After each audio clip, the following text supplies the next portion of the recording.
नमस्कार साथियों, मेरा नाम सचिन चंद्रा है। मैं कानपुर विश्वविद्यालय छत्रपति साहू जी महाराज का छात्र हूँ। मेरे साथ बीते दिनों में 26 अक्टूबर 2024 को एक हादसा हुआ, जिसमें डीसीपी पश्चिम के पीआरओ ने मुझे जाति के आधार पर मेरे साथ मारपीट की, जो मैं बताने में भी मुझे बहुत ज्यादा बुरा लग रहा है कि 26 अक्टूबर को जो मेरे साथ हादसा हुआ उसमें कारण था कि मैं एक दलित समाज से आता हूँ और मेरे रूममेट को मेरे दो साथी आए हुए थे, हमारे साथ मारपीट की गई और हमसे कहा गया कि तुम वो कमरा खाली कर दो। तो क्या जाति के आधार पर किसी को मारना उचित है? इसके लिए मैंने विरोध में कर नहीं सका, क्योंकि 10 से 15 पुलिस वाले थे जो कानपुर प्रशासन के थे, जिन्होंने मुझ पर जानलेवा हमला किया था। और उसके बाद मैंने 100 नंबर को डायल किया। मैंने अपने फोन से फोन किया, 100 नंबर को डायल किया। 100 नंबर के माध्यम से मुझे नवाबगंज थाना ले जाया गया। नवाबगंज थाने में मैंने अपनी पहली तहरीर दी, जो मैंने रात को 26 अक्टूबर का मैटर था। जब मैं नवाबगंज थाना में जब पहुंचा तब सुबह के 1 बज चुके थे, तो 27 अक्टूबर 2024 लग चुका था। तो मैंने वो तहरीर दी, जो तहरीर मेरे हाथ में है। मैंने नवाबगंज एसएचओ को ये तहरीर दी कि कहा कि साहब मेरे साथ इस तरीके की बर्बरता हुई है। साहब ने कहा कि हम विवेचना करते हैं, तुम थाने में बैठो। और मुझे ये उम्मीद है कि नवाबगंज के जो थाने के एसएचओ हैं पंडित दीनानाथ मिश्रा, मेरे वाले मैटर में ये भी मेरे कमरे पे मुझे मारने आए हुए थे, जिन्होंने मेरे पे जानलेवा हमला किया। जब मुझे पता चला कि नवाबगंज थाने के एसएचओ इसमें इन्वॉल्व है और ये किसी भी तरीके की सुनवाई नहीं कर रहे हैं, तो मैं अपनी एप्लीकेशन लेके डीसीपी पश्चिम के पास गया 29 तारीख को। 29 तारीख को मैंने डीसीपी पश्चिम को एप्लीकेशन दी, जिसका ये आरोपी दरोगा जो है उनका पीआरओ था। तो डीसीपी पश्चिम ने कहा कि हम आपको सुरक्षा देंगे और हम आश्वासन देते हैं हम उस दरोगा जी को दंड देंगे। दरोगा जी को बुलाया गया डीसीपी पश्चिम के ऑफिस में। दरोगा जी ने एक वीडियो दिखाई, उसमें उन्होंने ये कहा कि ये हमारे गेट खटखटाता था, इस तरीके की हरकत करता था। तो डीसीपी पश्चिम ने कहा कि ये गेट खटखटाता, इस तरीके की बातचीत मत करो। और दरोगा जी को उन्होंने जाने को कहा और हमें आश्वासन दिया कि हम तुम्हारी बेटा सुनवाई करेंगे। इसके बाद मैंने डीसीपी पश्चिम से कहा, सर मैं वो कमरा खाली करना चाहता हूं, मुझे उसके लिए सुरक्षा प्रदान करें। तो डीसीपी पश्चिम ने मुझे 3 दरोगा 2 कांस्टेबल पहुंचाए मेरे साथ। मैंने 29 तारीख को ये कमरा खाली कर दिया था पूर्णतः, जो कि मैंने प्रशासन के द्वारा खाली करवाया था। मैंने उनकी संरक्षण में अपना रूम खाली कर दिया था।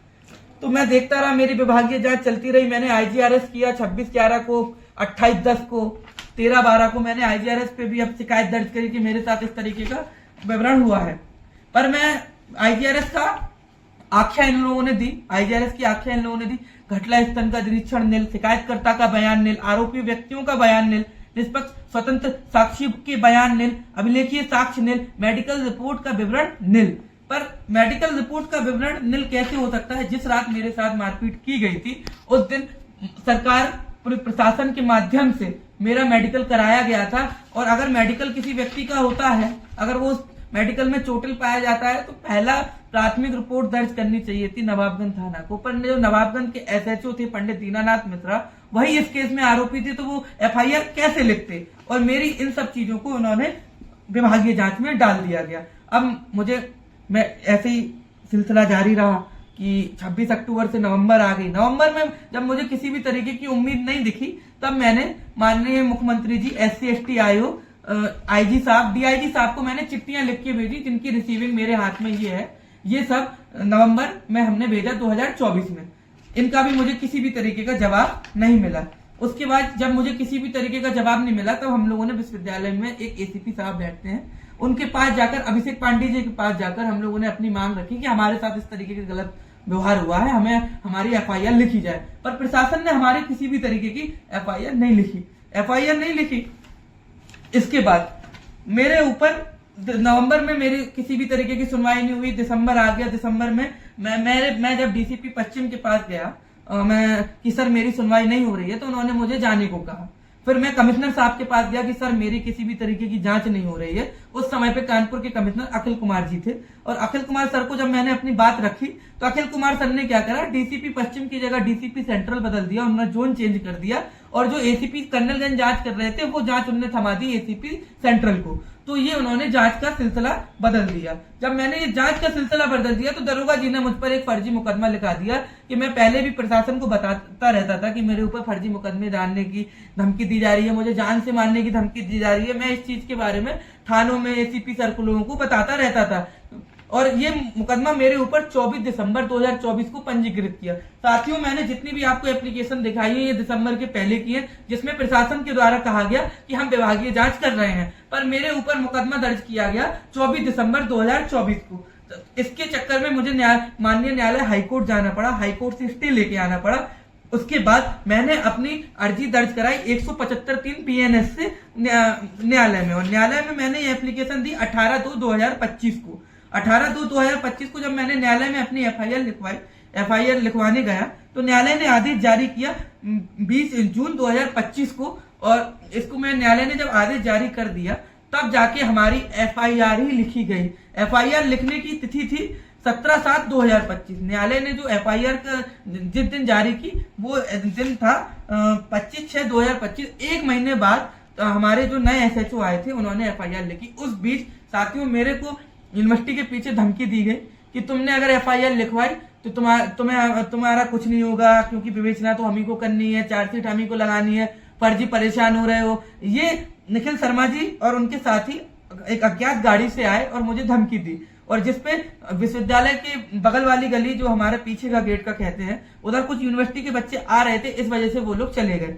हमें अलग अलग जगह से धमकियां मिलने लगी, मेरे पीछे एक गाड़ी चलने लगी। कभी लगता था कि मुझे जान को खतरा है, पर मुझे एक उम्मीद थी कि न्यायालय ने जो मेरी रिपोर्ट लिखी है उस पे एसीपी जो न्यायालय कर्नलगंज जो एक SC/ST की जांच कर रहे थे वो मेरे हक की बात करेंगे। पर दोस्तों विगत दिनों में 15 दिन से 20 दिन पहले मुझे पता चला है कि मेरी जो जांच की आख्या है फाइनल रिपोर्ट आ चुकी है, और फाइनल रिपोर्ट में उन्होंने कहा है कि इस तरीके की बातचीत कुछ हुई नहीं।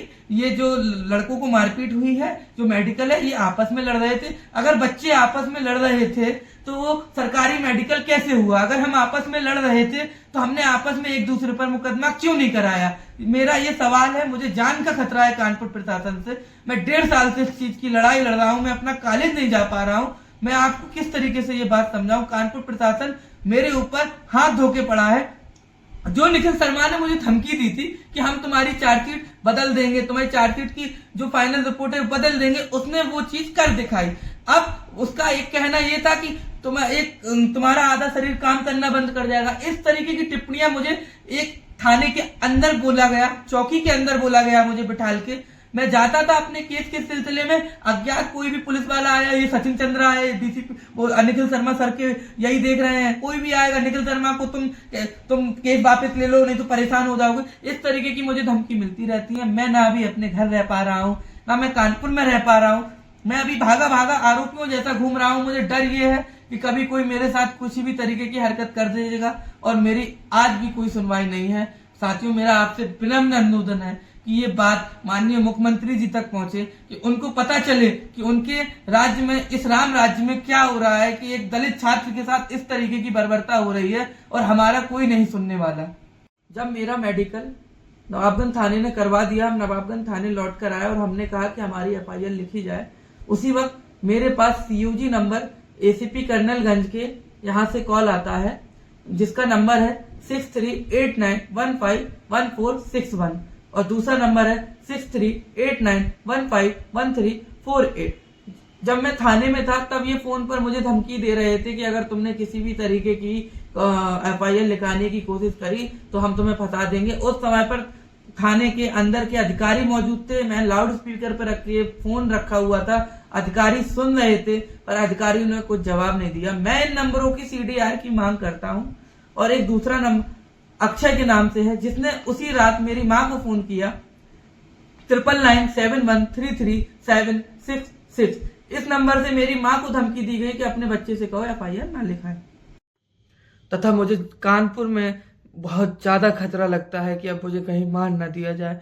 जो व्यक्ति मुझसे कहते थे कि तुम्हारा आधा शरीर काम करना बंद कर जाएगा, जिसने कहा था हम तुम्हारी जो फाइनल रिपोर्ट है वो बदल देंगे, जब प्रशासन ने सब कुछ कर लिया, अभी भी मुझे कईयों बार मुझे विश्वविद्यालय के पीछे रोका गया और कहा गया कि अगर तुमने आगे कार्रवाई करी तो तुम्हारे साथ तुम्हें हम जान से मार देंगे। और मुझे अब लगता है कि जो जब उन्होंने कहा था कि हम चार्जशीट बदल देंगे, वो उन्होंने बदल दी। अब मुझे बस जान से मारना उन्हें रह गया। मुझे किसी भी तरीके की मदद नहीं मिल पा रही है। साथियों, मैं आपसे विनम्र अनुरोध करता हूँ, मैं एक विश्वविद्यालय का छात्र हूँ, मैं छत्रपति साहू जी विश्वविद्यालय का छात्र हूँ। मुझे थोड़ी सी मदद मिले, जिन आरोपियों ने मेरे साथ गलत किया उन्हें दंड मिले।